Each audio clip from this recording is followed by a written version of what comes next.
こんにちは。ロボット企業でフィジカル AI の実動部隊として働いているエンジニアです。このチャンネルではフィジカル AI を現場のエンジニア視点で解説していきます。以前の動画でフィジカル AI の基本概念についてお話ししましたが、今回はその実践編。この分野で今最も熱い日本企業を徹底解説します。今日は4つのカテゴリーに分けて合計9社のトップランナーをご紹介します。まずは AI の脳を作るソフトウェアベンチャー3社。次に現場での実装を支えるスペシャリスト2社。そして世界に誇るハードウェアを持つ大手メーカー2社。最後に社会に普及させるためのインフラ、商社2社です。日本の現場力を AI でどう進化させているのか、その最前線を見ていきましょう。本題に入る前に軽くおさらいです。フィジカル AI とは、一言で言えば、現実の世界、フィジカルを正しく理解し、自ら考えて動く知能のこと。これまでのロボットは、決められた動きを繰り返すマシーンでした。そこに生成 AI や基盤モデルといった脳を授けることで、初めて見る荷物や複雑な現場でも自分で判断して動けるようになります。日本が長年磨き上げた精巧な機械が最強の脳を手に入れた姿。それがこれから紹介する企業たちが作り出している未来なんです。まずはフィジカル AI の知能そのものを開発している3社です。1社目はアカリ株式会社。東京大学発のスタートアップで、建設や製造の現場に特化した AI に強みがあります。三菱電機とタッグを組んで開発しているのが産業用 OS。現場の非構造的なデータを解析し、熟練職人のような判断を機械にさせることを目指しています。2社目は日本最大の AI ユニコーン、プリファードネットワークス、PFN。ソフトだけでなく AI 専用の半導体チップまで自社開発する驚異の技術者集団です。現実を仮想空間に再現するデジタルツインの中でロボットに数百万回の練習をさせ、その成果を現実世界に落とし込む強化学習の技術は世界トップレベルです。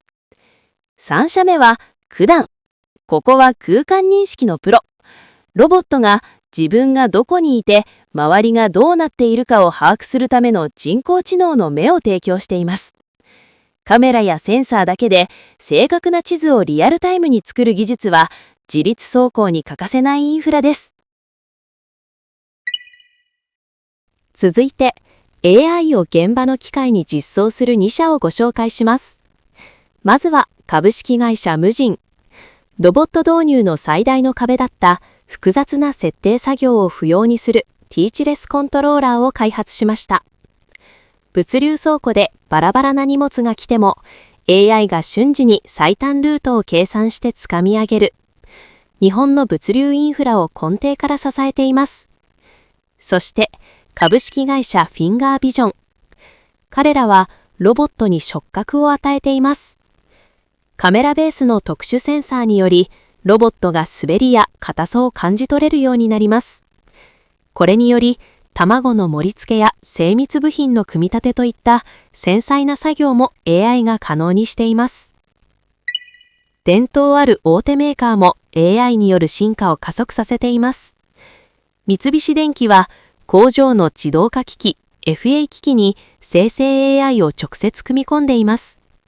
現場の膨大なデータからロボットの動作プログラムを自動生成するなど、工場の自律化を強力に推進しています。川崎重工業は過酷な環境で動くロボットに強みがあります。災害現場で活躍する人型ロボットカレイドや4脚歩行のベックスを開発。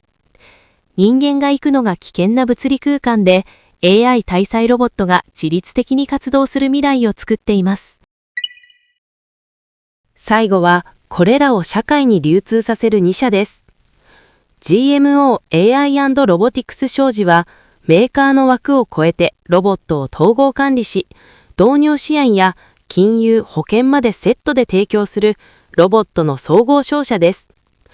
AI ロボットを誰でも手軽に導入できる環境を整えています。ソフトバンクロボティクスは、お掃除や配送ロボットをグローバルに展開。AI を活用したマルチロボット管理システムにより、大規模施設での物理的な自動化をワンストップで支援しています。いかがでしたか？短時間で9社について紹介してきましたが、これらの企業の他にもフィジカル AI に取り組んでいる日本企業はたくさんあります。今後も様々な企業を紹介していきたいと思います。最新の脳を得た日本のものづくりが世界でどんな役割を果たしていくのか、本当に楽しみですね。このチャンネルでは、これからもフィジカル AI の本音とリアルをエンジニア目線で発信していきます。面白かったらチャンネル登録お願いします。じゃ、私はデバッグに戻ります。お疲れ様でした。